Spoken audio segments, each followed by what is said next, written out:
Hola a todo el mundo. A ver, durante siglos el cáncer ha sido, bueno, un misterio, ¿no? Algo oscuro e incomprensible. Pero, ¿y si la clave no fuera tanto luchar contra un monstruo, sino más bien aprender a leer un idioma? Pues de eso va esto. Hoy vamos a intentar descifrar el código genético del cáncer. Va a ser un viaje que nos va a llevar desde las explicaciones más antiguas hasta los mapas genómicos que están literalmente cambiando la medicina. Vamos a plantearlo así. Pensemos que el cáncer es como un códice antiguo, un texto escrito en un idioma que no entendemos. Al principio, lo único que podíamos hacer era describir lo que veíamos, sus formas, sus texturas, pero sin captar el significado. Esta idea, esta analogía, va a ser nuestra guía. Veremos cómo la ciencia ha pasado de ser una simple observadora a convertirse en una experta traductora de este lenguaje biológico tan complejo. Es que el salto que hemos dado es monumental. Pasamos de teorías como la de la bilis negra de Galeno, que eran básicamente metáforas para intentar explicarlo, a darnos cuenta de que el cáncer está escrito en nuestro propio ADN. Es la historia de cómo dejamos de inventarnos explicaciones para empezar a leer de verdad las instrucciones reales. Empecemos por el principio, nuestra primera parada, esa época en la que todo era oscuridad. Durante milenios, la medicina podía describir un tumor, palparlo, incluso intentar extirparlo, pero su origen, su lógica interna, era un enigma absoluto. Era un texto que estaba ahí, delante de nuestras narices, visible, pero completamente ilegible. Y ahora, ¡pum!, saltamos al siglo XX. Aquí es donde todo cambia.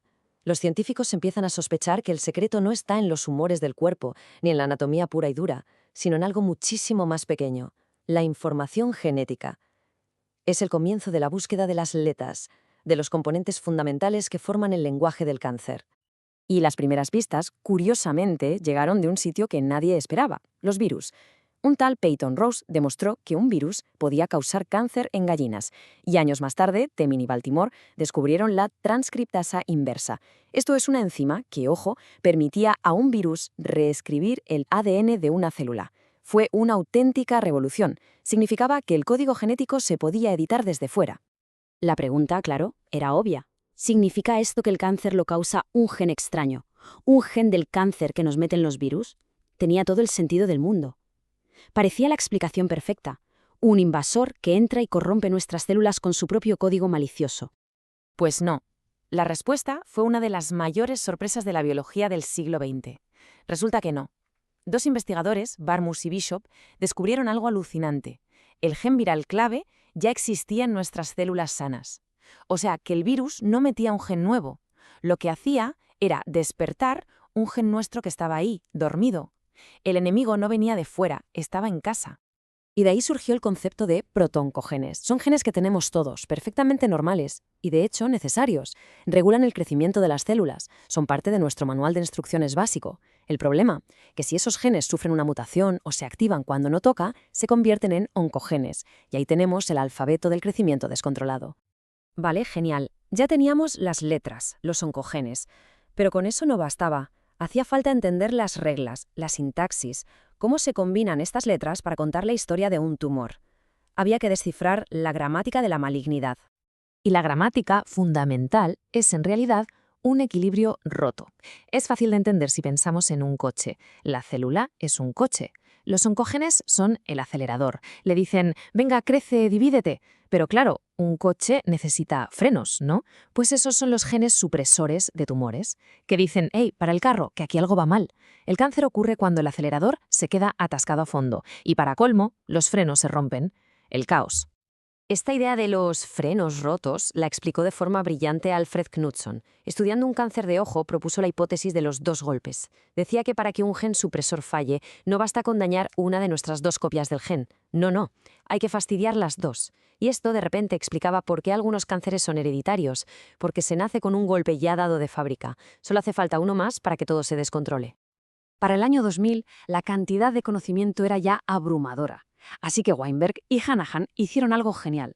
Lo sintetizaron todo en 6 principios, o marcas distintivas. Son básicamente las capacidades que casi todos los tumores tienen que adquirir para prosperar.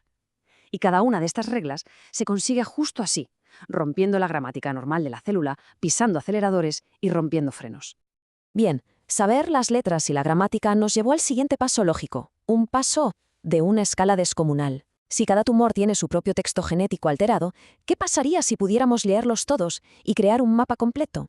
Pues así es como entramos en la era de la cartografía del cáncer. El proyecto estrella de todo este esfuerzo es el Atlas del Genoma del Cáncer, el TCGA. La idea es sencilla de decir, pero increíblemente ambiciosa de hacer. Secuenciar miles y miles de tumores para encontrar todas las mutaciones que definen cómo se comportan, y así reconstruir su lógica interna.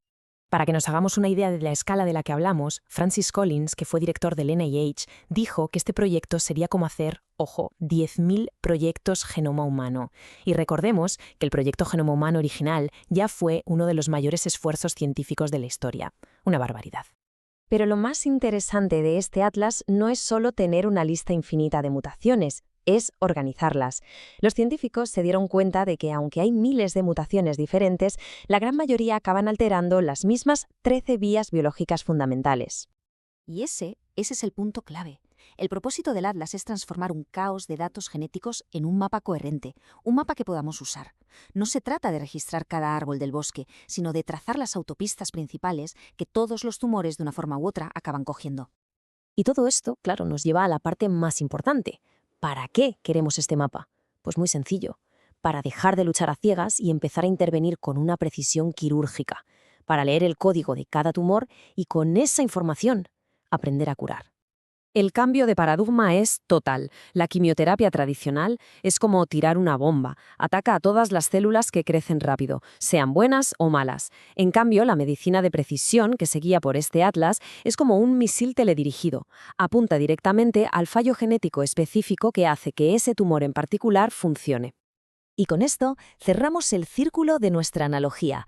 El atlas nos permite por fin leer el texto específico de un tumor. Nos dice, mira, el error está aquí, en este gen, en esta vía concreta. Y con esa información podemos diseñar terapias que actúen como un editor de textos, intentando corregir esos errores gramaticales de la célula. Esto nos deja con una idea final que es profunda y que lo cambia todo. El cáncer no es un invasor que viene de fuera, no es un alienígena, es una versión alterada de nosotros mismos, un reflejo distorsionado de nuestro propio programa biológico. Y entender esto, gracias a que por fin podemos leer su código, es el primer paso y sin duda el más importante para poder reescribir su final.